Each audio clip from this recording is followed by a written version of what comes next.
Hi everyone, buenos días o noches donde quiera que se encuentren. Welcome back to Velando con los Espíritus. I am your host, the Bruja Mayor, and today I bring you a little bit more about las brujas de Guanajuato. If you listen to my previous small story about la Bruja Carmen, then you're probably gonna love what we're gonna be discussing for today. Let's begin. Cuando estaba haciendo mi investigación de las brujas, I noticed there was a main theme about witchery and el estado de Guanajuato.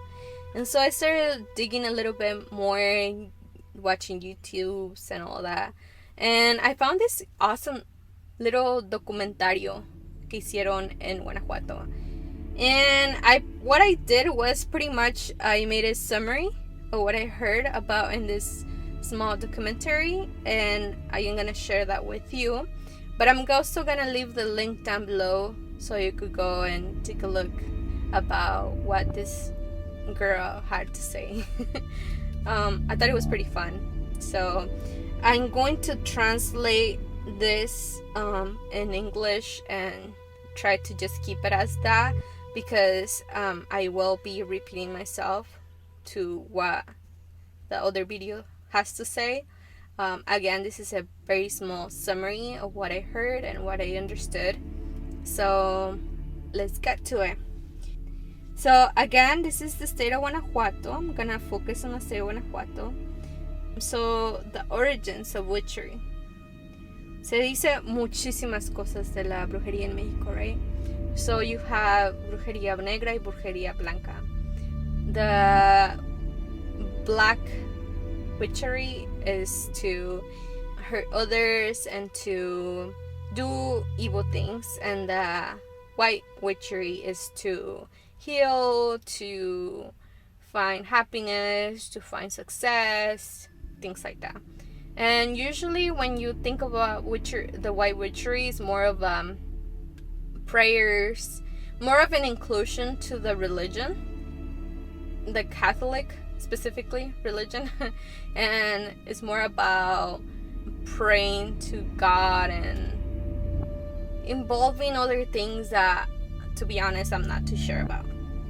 The black witchery, that's so different. There you could have, so there's like sub-levels of those things. So you could have like very strong ones where you actually go and do rituals and do sacrifices and kill animals and all that. But you also have like, you have cults and stuff like that. But you also have things where it's not too heavy, but you're still doing heavy stuff, if that makes sense. Like more of like making symbols or like doing objects and burying them in cemeteries or stuff like that. If this is more of my understanding, I'm not too sure exactly how everything works. Yeah. And in the documentary that I found was pretty interesting, because they say that, you know, a lot of priests came, misioneros de España vinieron al estado, and they would look around and they would try to explain the way of life of these small communities, talking back all the way to the indigenous communities. Several historians have used these letters of padres to explain the life of the Guanajuatenses. So there's a bunch of crosses on top of the mountain hills around pretty much every city in Guanajuato. Those crosses are used to protect the cities, but many say that this was the work of Brujería Blanca to protect all the people. Even though those crosses are there to protect the people, they still say that some people in the witchery community did that to protect them, if that makes sense. In the other video, if you go and watch it, you will notice that they do interviews with these historians, and they try to give a little bit more background of what that actually means. Guanajuato, the word Guanajuato, and I'm not too sure how to say it in the native language. Guanajuato significa lugar montañoso de ranas, but it also has an evil significance, since they believe that the frogs were demons sent by the devil.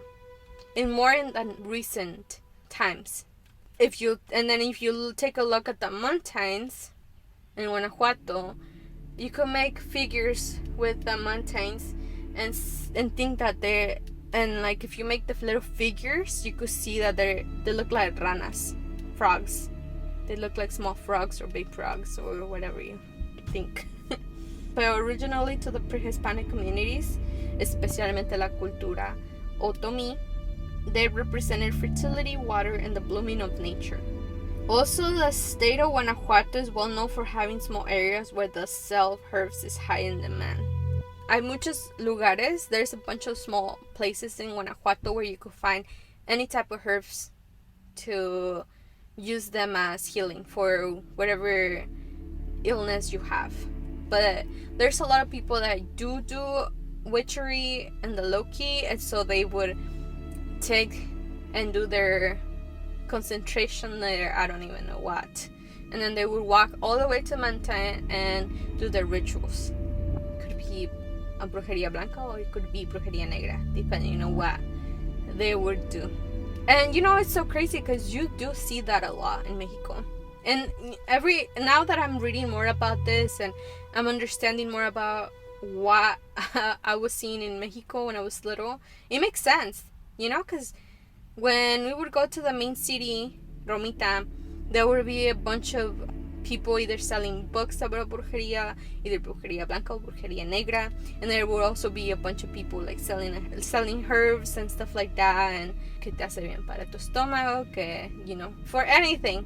One time too, outside of Guanajuato, I know that witchery is pretty strong as well, porque recuerdo un momento when I visited la Ciudad de Mexico, and the bus transit place had un puesto full of witchery books and de la Santa Muerte and all of those things just there. Like, it was a whole section about that. And to me that was shocking, but still, like, I could understand porque ya lo estaba mirando in my own state. So now the practice of witchery is in the low-key, as I said, it's underground. They do their rituals in unidentified places so that no one finds them, because it's still not even though it's a common thing in Mexico, they look down upon, because obviously you're using things with the devil, you're playing with evil things, so no one wants to be, I guess, close to all of that. Only a handful of people actually practice witchery, and only a few people too know who they are. It's like, I know that in Mexico you could be like, hey, I want someone to love me. For that, you'll need to find una bruja blanca or something like that. And le vas a preguntar a fulana de tal. And then fulana de tal te va a decir que es sultana y que mengana. And then it would just go like that, and until you find who the witch is. Just side note here, a little memory when I was little. I remember one time, I'm not gonna put names, but I went with someone, accompanied someone. I was little, so I was tiny, and they were trying to fix their marriage because it's falling apart. I remember I was not allowed to go in. I think I was allowed to go in and out. Like, I wasn't allowed to stay there.